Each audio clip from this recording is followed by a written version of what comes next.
Good day, folks. This is Omar Hosea, servant, saying good evening. Dear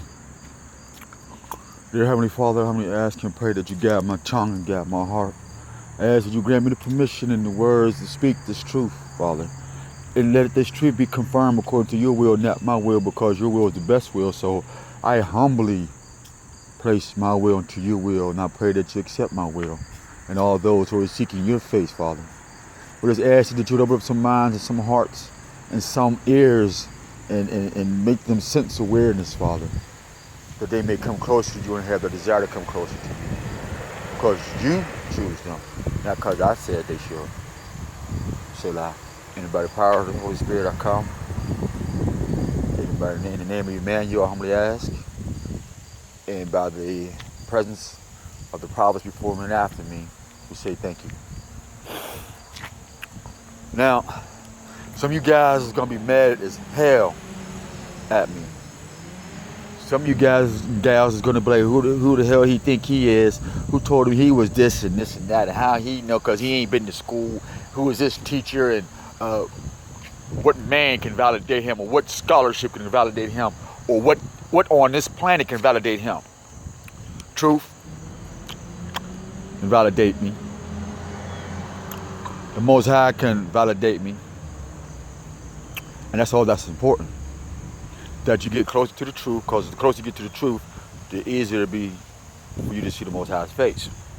So now, this is about death worshiping. For a long time, I hear the natives, I'm Cherokee, Blackfoot, my blood. They've been calling on their ancestors for a very, very, very long time. And in their prophecies from people who was alive, not dead, but they were alive, that told them, because of your action deeds, they're going to be a great white whatever, going to come across that you know not and destroy your people. So now we have a Native Americans, the indigenous, excuse my tongue, I'm sorry about that. Now we have the indigenous, quote unquote, so-called Native Americans are complaining about what happened to their land. Let's go to Akibelim, Hebrew,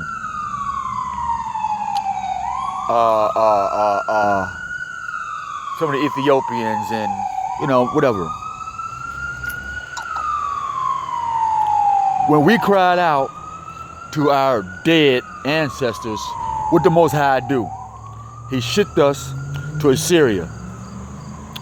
Then, when we stopped crying to our dead folks, he freed us. And then we started crying to the dead folks. And talking about our ancestors did this, our ancestors did that. What did he do? He shipped us to Babylon. Then, after we stopped looking for dead folks and stopped praising the dead folks and their deeds, he freed us again. And then where did the Most High ship us to? Egypt. Now, we all in Egypt. Everybody's having fun. The first kings and queens, not pharaohs, but kings and queens. They followed the order of their father Cush, no problem. But as soon as they start looking up for the dead, and start looking for other entities and stuff of that nature, what happened to them? They got exiled somewhere in Asia and spread all over the damn place like us, like the Hebrews and other natives. I don't know if people, do you even know what your ancestors done? That whatever they left us is what we got here in America. And if you go to Egypt, anywhere on this planet, it's the pale skin who is in charge. Why is this small minority, this effective gene that's worth life or not worth life is not my job. The Most High knows best who's worthy of life and death. So this is nothing about racial hate, about all white folks should be dead or pale skin should be dead. No siree, Bob. That makes me no better than them or the devil himself and all that other crazy stuff. But let's just get back to the fruits of harmony. Not the fruits of Islam, but the fruits of harmony. So now, when we keep going back to our ancestors, nobody said, oh, what did your ancestors worship and what did they do that we keep getting into slavery? If our ancestors were so righteous with the Most High, good day. If they were so righteous and everything they did was so beautiful and so vain and so glorious according to the universe, then how come Egypt, all of Akibelin, all of North and South America, the whole planet is ran by the enemies excuse me, of the original Asiatic black man, or the original colored man of color, the earth man and the earth woman? How is it that a man wants to be God, a woman wants to be a goddess, want to be a king and queen, but you have nothing? And then you say, well, my ancestors were kings and queens. No, they wasn't. They were slaves. Because if they were kings and queens, look what they've left us. We're left with no history, no identity, no nothing, except for what the enemy of the Most High chiseled on some bricks and stones and paper. Think about that. See, because when I say Satan, I don't mean S-A-T-A-N.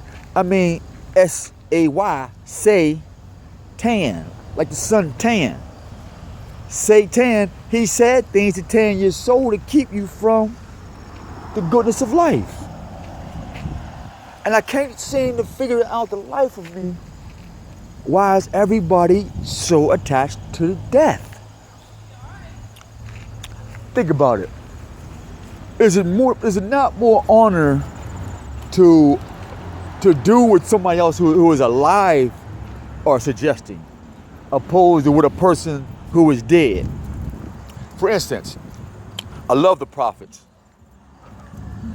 Love them all, even the ones that are not of our culture, because obviously they had done some things to get these visions and to be able to write these things.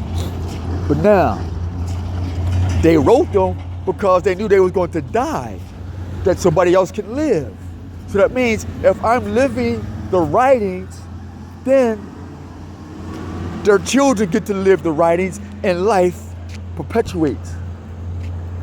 But if a person is dead, you can't get nothing from a dead man, let alone a dead prophet or a dead anything, except for more death. Now this thing with Isis and Osiris, Kali, you know, good day to you. When you look at the whole story of why and how people are worshiping this Isis as a goddess, you have to really, really dig into your own mind and say, check out what this woman did. And this is written in a history. This is nothing that I made up. I didn't make this stuff up. But logic and wisdom gives me the power to venture these things. And so, good day to you, bro. Hey, I'm shooting a video right quick. Give me a hot second. So listen, ride this train with me, people. Now, Osiris, he was alive at one time. And so, as he's walking the planet, you know what I mean, he's the king or whatever it is, you know, more blessings toward to whatever position that he had in Egypt. You know, cool, no problem. But dude gets cut up in several pieces. Now, we can argue about who Osiris really is, whether it was Nimrod, this person, that. It really don't make a difference. But what happened to this person that was living at one point in time, he got cut up. So that means if somebody cut me up right now, I'm dead. There is no bringing me back. But look at the psychology of this woman. And you can see that a woman does it to this very day.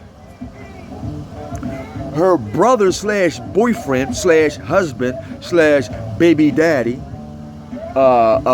gets cut up. She's in love with him. And so she goes around all four corners of the kingdom, and she goes gets his body. That's crazy.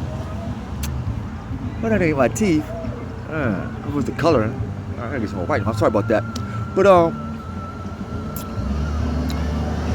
look at the psychology of that.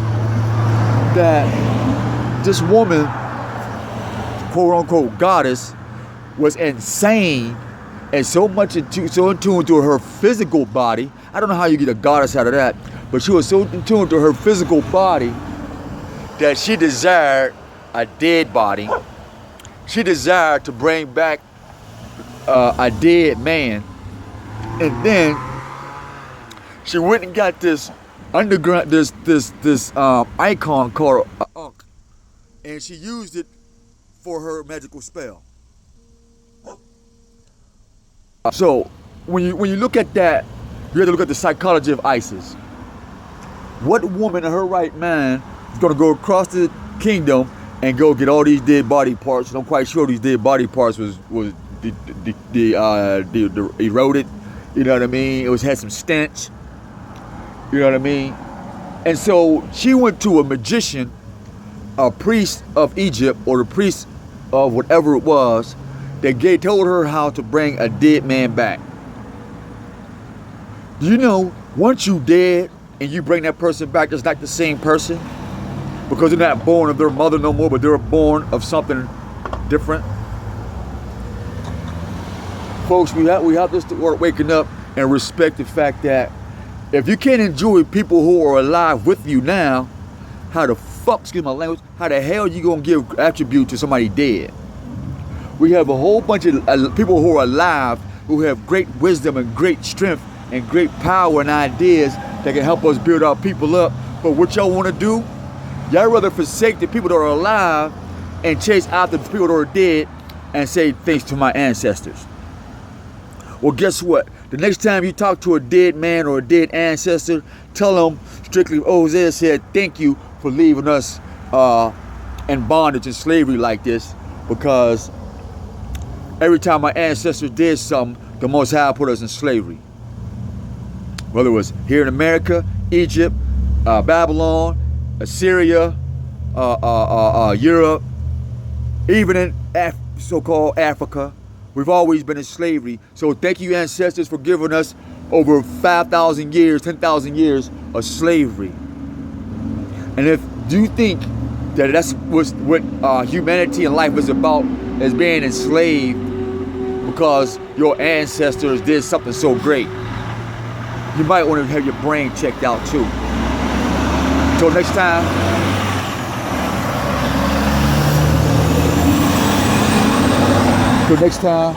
there's no more Hosea. We're saying if this don't make sense, let us know. But if it do make sense, share it. Like I said, this is open for discussion, and hit me up at any time. Y'all know how to get at me. Dear Heavenly Father, we say thank you for this wisdom. We thank you for being able to think. We thank you for being able to help us look outside the box and look inside the box. But we ask you to protect us as we go to and from our destination. We ask you to protect the people who are reading this and watching this video, who are sharing it, because it's going to be rough for them, Father. And because your will is the best will, we will place our will in your will and run to you, because you are our hedge of protection. And in Emmanuel's name, I humbly ask and pray by the power of the Holy Spirit, I come. And to all our prophets, we say thank you. Selah.